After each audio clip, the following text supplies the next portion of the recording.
Have you heard the news? Former New Jersey Senator Goldbar Bob Menendez was sentenced to 11 years in prison.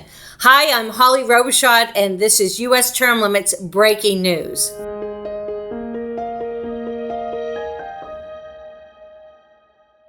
Well, Goldbar Bob got 11 years. That's right, 11 years. You might remember that last July, a jury found Menendez guilty on 16 counts for accepting gifts that included gold bars, cash, and Mercedes-Benz in exchange for helping foreign governments. Overall, the scope of his offenses that he was convicted of included bribery, foreign agent, and obstruction of justice offenses. Wow. Menendez, a longtime fixture in New Jersey politics, he was elected to the Union City Board of Education in 1974 and served for 4 years. 8 years later, he was elected mayor of Union City and served until 1992 while serving in the state assembly when elected in 1987. For those of you who might be wondering how that's possible, New Jersey law allowed officials to hold dual offices until the law was changed in 2008. In 1992, Goldbar Bob was elected to the United States House. In 2006, he won his first term to the United States Senate, where he served until his conviction last year. He also served on the Foreign Relations Committee, and he was even the chair prior to his arrest. As you can imagine, he's no fan of term limits. Prior to being sentencing, Goldbar Bob Judge Sidney Stein stated, "Somewhere along the way, you became, I'm sorry to say, a corrupt politician." That's why serving in office too long is a bad thing. Things at the state level are moving rapidly as we work towards passing resolutions that would call for an amendment convention for the sole purpose of proposing congressional term limits amendment to the U.S. Constitution.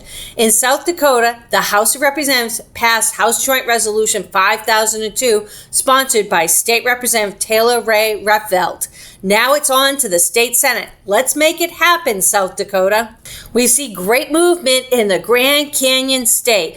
Arizona House Judiciary Committee passed House Concurrent Resolution 2041, sponsored by State House Speaker Stephen Montenegro. Now it's on to the House Rules Committee.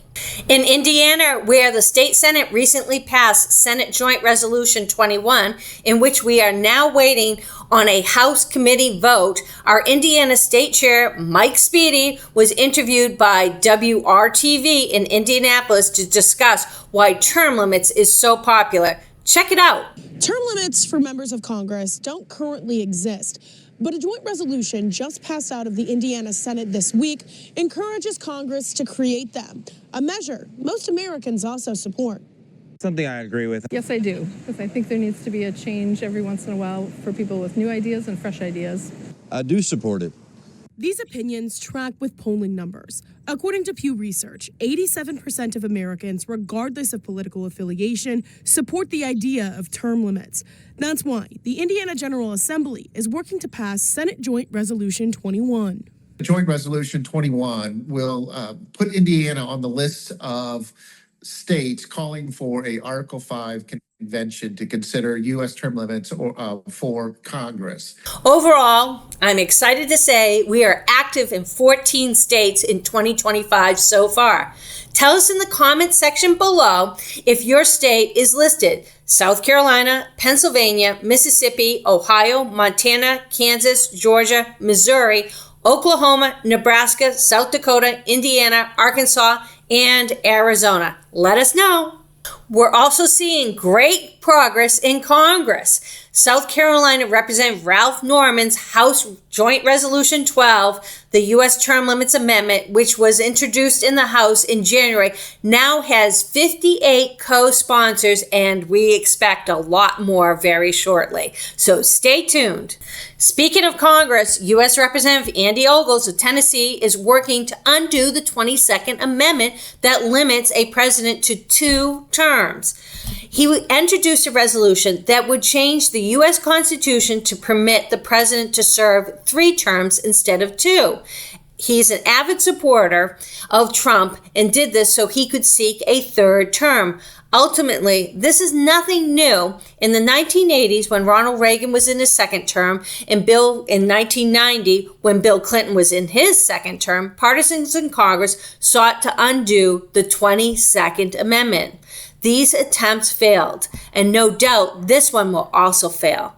We need to keep term limits on the president and implement term limits on Congress. It's interesting that even though term limits on various offices and level governments have passed, there's always some who want to undo them. Case in point, in Katy, Texas, just outside of Houston, the city council is trying to undo term limits that were imposed on themselves and the mayor. According to CommunityImpact.com, they currently can serve 2 consecutive 3-year terms, but now they're trying to make it unlimited. The suggestion comes as all 5 city council members will term out within the 12-month period due to the limits. Needless to say that the timing is not only incredibly convenient, but purely intentional. So if you're in Katy, Texas, be sure to have your voice heard on May 3rd. That's when the charter amendments will be included on the election ballot. Be sure to cast your vote to make sure we keep term limits there. Now it's time for the corrupt politician of the show, and this time it's Nevada Representative Susie Lee. The New York Times reported that she and her husband bought and sold shares of pharmaceutical companies and healthcare providers related to the work one of her committees, the House Committee on Education and Labor, was doing on drug pricing and surprise billing. Lee also introduced a water recycling bill, a version of which was folded into a bipartisan piece of infrastructure legislation that passed. One would grant $21 million to protect Nevada's water resources. Not a bad idea. The catch, however, is that it could benefit a company she and her former husband purchased, Equevo Water Technologies. According to an article in Mother Jones, there is no evidence that Lee intended to profit from the bill. However, she purchased the stock in the company on 3 separate occasions. Following the third investment on September 21st, the stock price rose dramatically, going from $19 a share in March 2020 to more than $48 in November 2021. Though it has since fallen approximately to $32 a share. I don't know, it seems a little sketchy there, but it's once again showing why people should not be serving in office for too long because they think about enriching themselves. Now, we've got a special day coming up very shortly. It's National Term Limits Day, and it's just a few weeks away. It's right around the corner. February 27th is National Term Limits Day.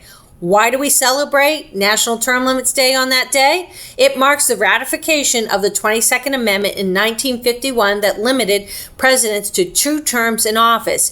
It became law when Harry S. Truman was president, and he was grandfathered in even though he served nearly 2 full terms, most of Franklin Roosevelt's 4th term and his own term when he was elected in 1948. Yet Truman, who was a supporter of both presidential term limits and congressional term limits, term limited himself and did not seek re-election in 1952. Truman believed that Congress should have been limited at the same time the 22nd Amendment was passed.